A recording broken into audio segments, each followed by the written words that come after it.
សួស្តីអ្នកទាំងអស់គ្នានៅក្នុងវីដេអូនេះខ្ញុំនឹងបង្ហាញពីរបៀបដំឡើង Flutter នៅក្នុងកុំព្យូទ័ររបស់អ្នកដោយងាយស្រួលបំផុតការដំឡើង Flutter អាចមើលទៅហាក់ដូចជាស្មុគស្មាញសម្រាប់អ្នកចាប់ផ្ដើមដំបូងការដំឡើងបែប manual ដោយខ្លួនឯងមានច្រើនដំណាក់កាលដែលតម្រូវឲ្យយើងទាញយកឯកសាររួចត្រូវស្វែងរកទីតាំងទុកដាក់ឲ្យបានត្រឹមត្រូវទៀតបន្ទាប់មកអ្នកត្រូវកំណត់ផាតទៅកាន់ទីតាំងជាក់លាក់ទាំងនោះដោយផ្ទាល់ដែលវាមានភាពស្មុគស្មាញនិងបង្កជាកំហុសបច្ចេកទេសច្រើនសម្រាប់អ្នកទើបតែចាប់ផ្ដើមដំបូងហើយដើម្បីសម្រួលដល់ការងារនេះខ្ញុំមានវិធីសាស្ត្រមួយដែលងាយស្រួលជាងមុនគឺការប្រើប្រាស់ file install ដោយស្វ័យប្រវត្តិពី GitHub អញ្ចឹងយើងចូលទៅកាន់ OneView GitHub ហើយអ្នកទាំងអស់គ្នាអាចមើលទៅចំណុច readme ដែលខ្ញុំបានកំណត់ថាមាន4 step បន្តិចទៀតយើងនឹងបង្កើត folder ដើម្បីផ្ទុក file ដែលយើងនឹងត្រូវ install តោះយើងទៅ home screen រួចហើយចុច F4 នៅលើ keyboard ហើយ search ពាក្យថា terminal រួចមកឥឡូវយើងធ្វើការបង្កើត folder ទៅទេមួយដែលមានឈ្មោះថា Flutter install copy and paste វាមក enter ពេលនោះវានឹងបង្កើត folder ទៅទេមួយនេះវាបានបង្កើតរួចរាល់ហើយអត់តមាន file ទេអញ្ចឹងយើងធ្វើការផ្លាស់ប្ដូរ directory មានណាប្ដូរទីតាំងទៅកាន់ folder ដែលយើងបានបង្កើត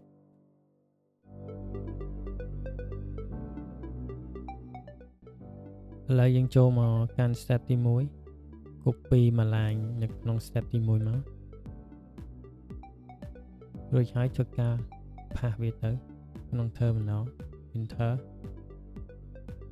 ដល់មកវានឹង download file នៅក្នុង folder យើងបានបង្កើតនោះឥឡូវចូលមក step ទី2ផាសវាមកហើយ enter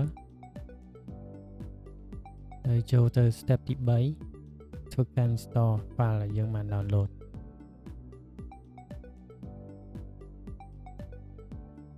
នៅក្នុងចំណុចនេះផងដែរវាតម្រូវឲ្យវាយបញ្ចូល password កុំព្យូទ័ររបស់អ្នក enter enter ចំពោះ step ទី3នេះវានឹងអាចប្រើពេលយូរបន្តិចអាស្រ័យទៅលើល្បឿនអ៊ីនធឺណិតរបស់អ្នកព្រោះវាត្រូវការទាញយកឯកសារដែលធំយកមកដើម្បី install បន្ទាប់ពី download និង install command line tool របស់ Xcode ហើយសូមបញ្ចូល password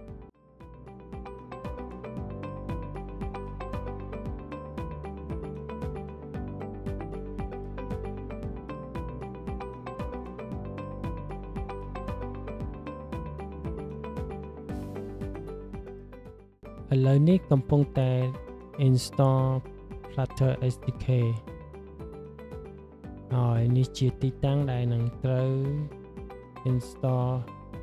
ចូលទៅកាន់ folder Flutter សូមធ្វើការរង់ចាំរហូតដល់ file download បញ្ចប់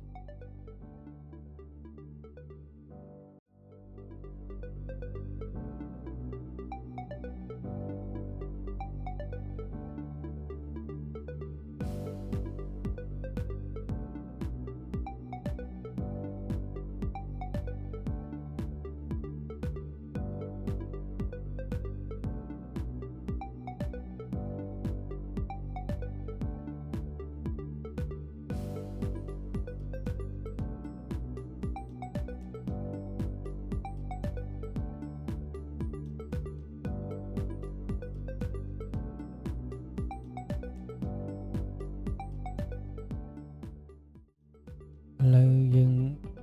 កំពុងតែ install Android Studio IDE ឥ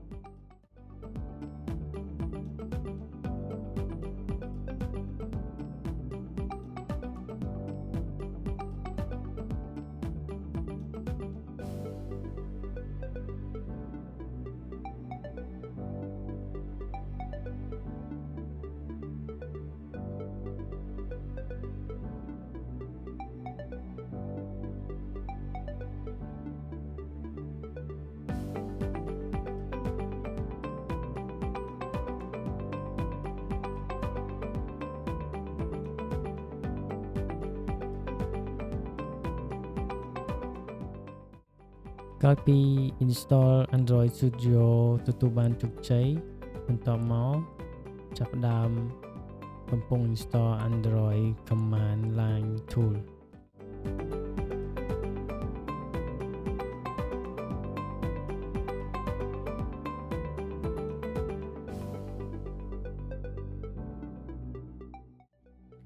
អូខេបើចេញបែបនេះយើងសូមបញ្ចូលអក្សរ Y ហើយ Enter យើងធ្វើបែបនេះមានន័យថាយើងកំពុងតែ agree Android SDK license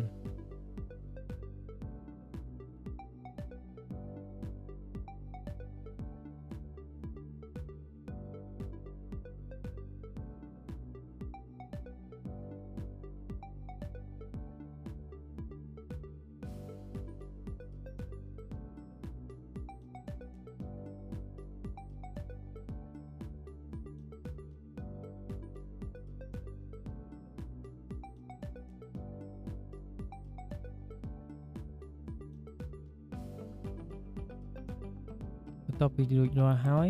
អញ្ចឹងយើងចូលទៅកាន់ step ចុងក្រោយគឺ step ទី4 Flutter Docker copy យើងផាសវាមក Enter បើឃើញ comment បែបនេះកុំអារម្មណ៍អញ្ចឹងយើងគ្រាន់តែ restart terminal យើងមកហើយបើកវាម្ដងទៀត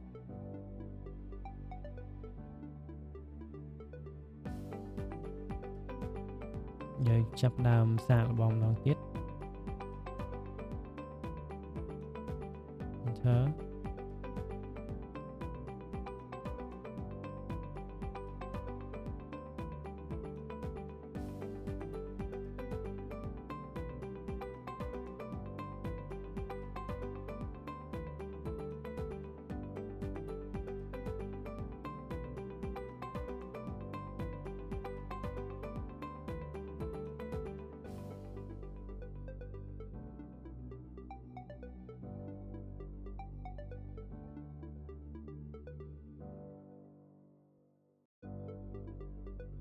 នៅពេលចេញបែបនេះមានន័យថាម៉ាស៊ីនរបស់យើងអត់ទាន់មានកូដ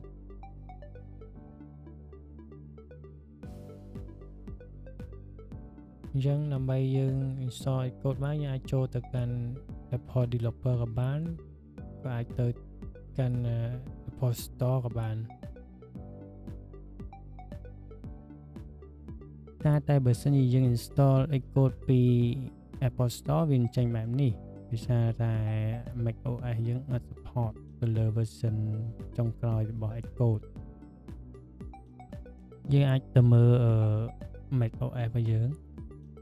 macOS របស់យើង version 15.7.2 អញ្ចឹងតម្រូវឲ្យយើងចូលទៅកាន់ Xcode release ទៅរកមើលថាតើ version Xcode មួយណាដែល support នឹង macOS របស់យើងនៅចំណុចនេះសូមជ្រើសរើសយក macOS ដែលត្រូវនឹង version របស់ Mac របស់អ្នកហើយ click ទៅ download មក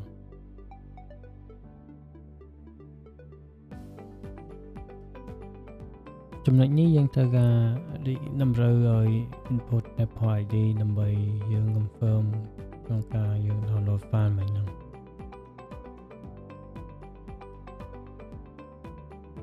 សូមបាយចូល password របស់អ្នក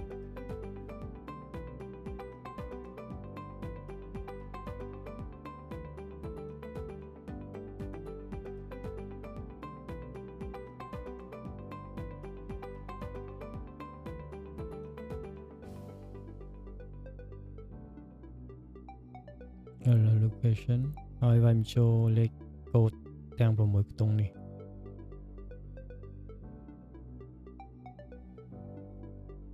Filter អូខេវាធ្វើការ download file កំពុងធ្វើការ download file វាអាចជាយូរបន្តិចដោយសារវាមានទំហំធំ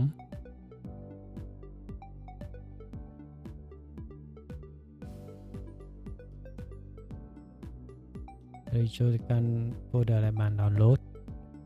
ហើយពលាវាមក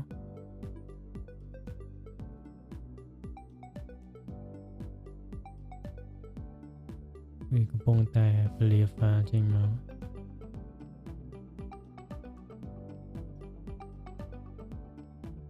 បន្ទាប់ពីពលាបានហើយយើងคลิกលើ icon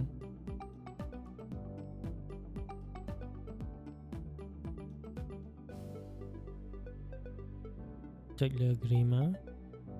បើចូល computer password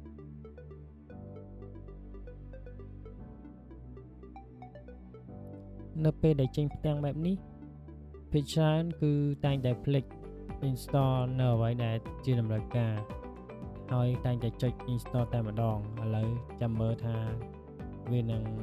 មីសនៅចំណុចណាខ្ញុំនឹងបង្ហាញនៅបន្ទាប់នេះ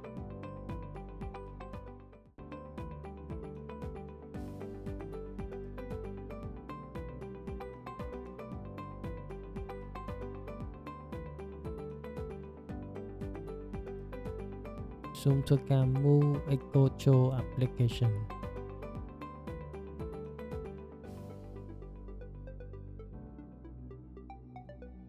ហើយ input តាម2 line មកឥឡូវ copy line ទី1បែរចូល computer password copy line ទី2 enter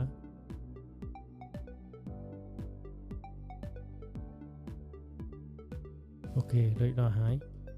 ជាងធ្វើការវាយ Flutter doc ទៅម្ដងទៀត